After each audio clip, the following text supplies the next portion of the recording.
Ah, mas o Paulinho vai embora, vai trabalhar, pô? É.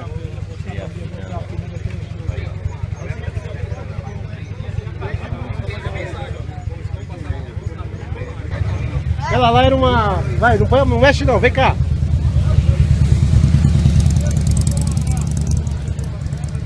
Vem, Rafa.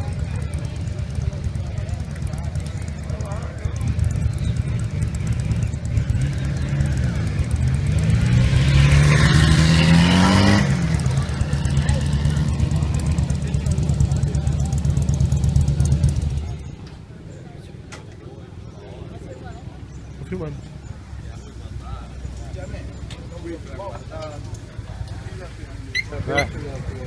Ele viu eu?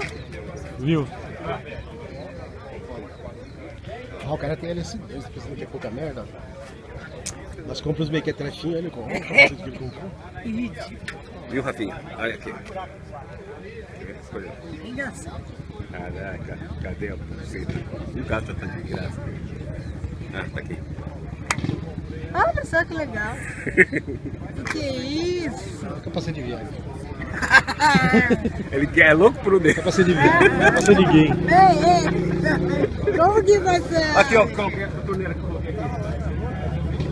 Ah, tá. Quando tiver outra pra estética. Resolveu? Resolveu? Resolveu, né? Resolveu.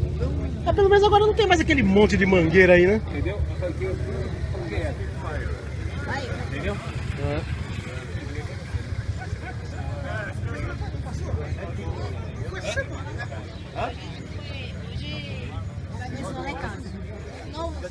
Aquele cara ali parece o Patrick, né?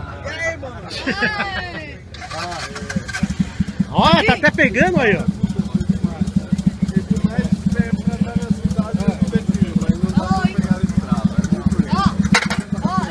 Caralho, o que foi isso aí?